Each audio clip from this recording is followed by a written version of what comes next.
పృథ్వీరాజ్‌ది front page బ్యానర్‌లొచ్చినియి. అలాగే కామబాబు అంటూ అంబటి రాంబాబుది బ్యానర్‌లొచ్చినియి. అవంతి శ్రీనివాస్‌ది వచ్చినియి.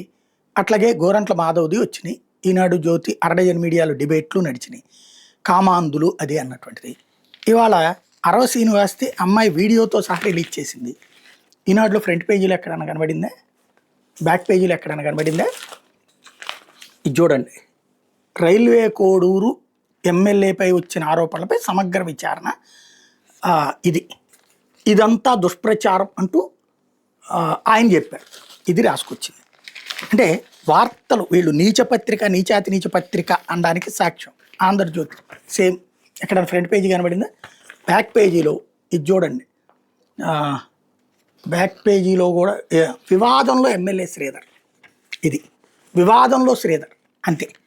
అదే వాళ్ళైతే కామాంధులు, కామం, ఇంత విచ్చలవిడిగా తయారైపోతున్నారు, విధ్వంసం, రాష్ట్రం, ఇట్లాంటివన్నీ రాస్తారు. అంటే మన జర్నలిజం ఏ స్థాయికి దిగజారింది. అక్కడ ఆ కేసుల్లో వాళ్ళెవరూ బయటకు వచ్చి కూడా చెప్పింది లేదు. వీళ్ళు అదేది దాన్ని ఏమంటారు, అత్యుత్సాహం కొద్దీ వాళ్లతో లైంగిక సంబంధాల మాటలు మాట్లాడారు. ఆ మాటల్ని ఏది వెనక నుండి వాటేసుకుంటే దగ్గర నుంచి ఇట్లాంటి అదే కదా అసెంబ్లీలో దాకా చర్చ తీసుకెళ్ళి పెద్ద ఇష్యూ నడిచింది. అప్పుడు అట్లాంటివి నడిచినాయి. అదే ఇప్పుడు వచ్చేటప్పటికి వివాదంలో కానీ అమ్మాయి ఓపెన్గా వచ్చింది, కంప్లైంట్ ఇచ్చింది, మీడియాకి వీడియోస్ రిలీజ్ చేసింది. అయినా సరే డౌన్ ప్లే. అంటే మనకు కావలసిన వాళ్ళు అయితే కనుక ఎంత పెద్ద తప్పు చేసినా సరే సమర్థించుకొద్దాం. మనకి కావాల్సిన వాళ్ళు కాకపోతే కనుక అంటే మనకు వ్యతిరేకులు అయితే కనుక ఎంత చిన్నదైనా హైలైట్ చేద్దాం. సరే, ఇది వీళ్ళ బుద్ధి అంతే. ఆ నీచ బుద్ధి, నీచాతి నీచ బుద్ధి పోదు. అర్రజన్ మీడియా కూడా సైలెంట్, అది పక్కన పెడదాం. అయితే జనసేన ఎమ్మెల్యే ఇప్పుడు రివర్స్ గేర్ ఏంటంటే ఆర్టిఫిషియల్ ఇంటెలిజెన్స్తో డీప్ ఫేక్తో సృష్టించారట. అది తనకేం సంబంధం లేదట, న్యాయస్థానం ద్వారా పరిష్కరించుకుంటారట.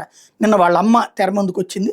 అమ్మాయే వెంటపడింది, కులం లెక్కలు చెప్పి, బంధుత్వాల లెక్కలు చెప్పి వెంటపడేది. మా అబ్బాయి అంగీకరించకపోతే తనే ఇబ్బంది పెట్టింది, చివరికి ఇంటి దగ్గర పెళ్లి చేసుకో అని వెంటపడుతోంది అన్నటువంటిది వాళ్ళ అమ్మ చెప్తున్నటువంటిది. ఆవిడ ఆత్మసాక్షికి తెలియాలి ఏం జరిగింది అన్నటువంటిది, అతనికి తెలుసు ఏం జరిగింది అన్నటువంటిది. ఇక చట్టపరంగా ఈ అమ్మాయికి న్యాయం జరుగుతుంది అంటే మహిళా కమిషన్ చైర్పర్సన్ గారు మందలించినట్టు ఒకటి ఉంటుంది, అంతకు మించి ఏం లేదు. పోలీసులు అన్న కేసు కడతారా లేదా చూడాల్సి.